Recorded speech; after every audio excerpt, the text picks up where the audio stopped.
الله أكبر الله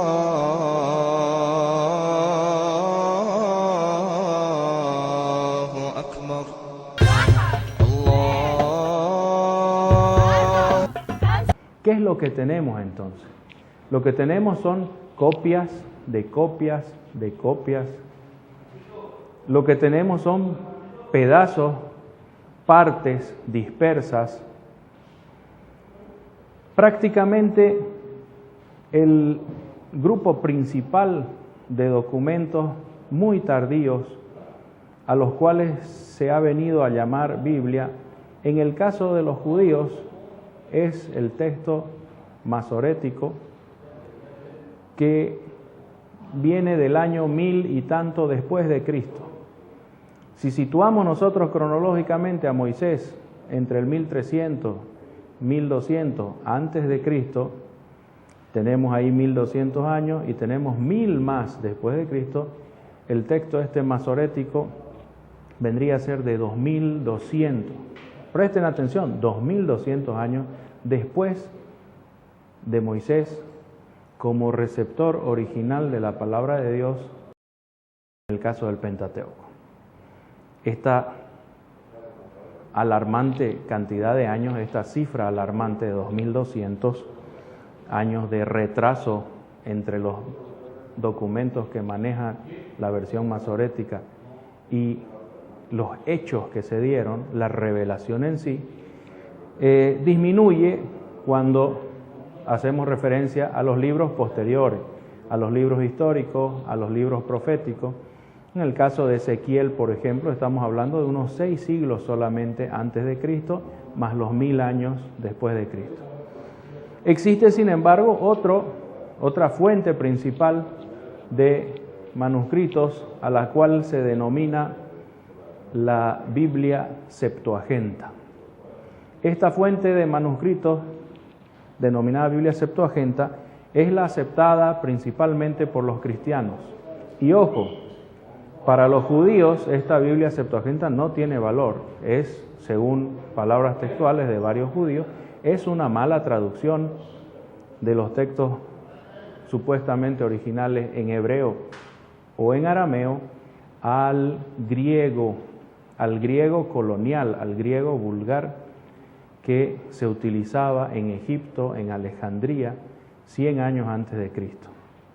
Pero lo interesante de este segundo grupo de textos del Antiguo Testamento es que son más cercanos a Moisés, ¿no es cierto? Son prácticamente 1000 años de ventaja sobre el texto masorético. Resumiendo, para no profundizar mucho, para no aburrirlos, una cosa es la Biblia como concepto de revelación de Dios y otra cosa es la Biblia como un documento físico y factual que nosotros podamos estudiar y disponer de él físicamente en nuestras manos. La Biblia como revelación de Dios al profeta Moisés, la paz sea con él, o al profeta David, la paz sea con él, y a otros profetas, no existe más. Se ha perdido incluso varias veces con las invasiones de los asirios, de los babilonios, los romanos, en fin, se ha perdido este texto. Los rollos que se encontraron en el Mar Muerto, los manuscritos de Nag Hammadi, el Evangelio de Judas, estos ya son del Nuevo Testamento. Estos textos del Mar Muerto y los de Nag Hammadi en Egipto son textos posteriores, muy tardíos, y siguen siendo copias de copias de copias.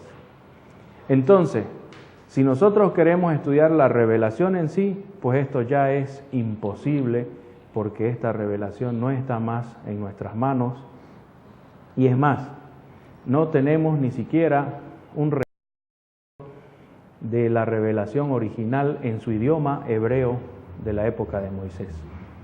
Lo que tenemos son copias de copias de copias traducidas al griego, en el caso de los cristianos, con la Biblia Septuaginta, o traducidas al hebreo desde el arameo o de relatos orales en hebreo. Este es un hecho muy importante porque establece una de las diferencias principales con el Sagrado Corán. Si vamos al Nuevo Testamento, sucede lo mismo. Como ustedes saben, el Nuevo Testamento es el resultado de la prédica de Jesús, la paz sea con él, durante 3 años en la región de Palestina. Y nuevamente vemos y decimos, ¿qué es el Nuevo Testamento? Es una colección de libros basados en la prédica original de Jesús. Algunos son atribuidos a Jesús o a sus discípulos, los apóstoles, la paz sea con él y con todos los apóstoles. Y otros son atribuidos a personas asociadas a Jesús o a los apóstoles sin ser profetas ni apóstoles. Tal es el caso de Saulo de Tarso, Pablo, o que escribió Hechos de los Apóstoles, y Lucas, el que escribió el Evangelio de Lucas. En fin, en este segundo caso también tenemos el problema de que una cosa es lo que Jesús predicó y enseñó a sus discípulos en el siglo I de la era cristiana, y otra cosa es lo que tenemos en nuestras manos. Nos damos cuenta primero que nada por el idioma, algo bien simple. Jesús no hablaba griego ni latín. Jesús hablaba arameo, que es un dialecto del que se hablaba en Siria y Palestina principalmente.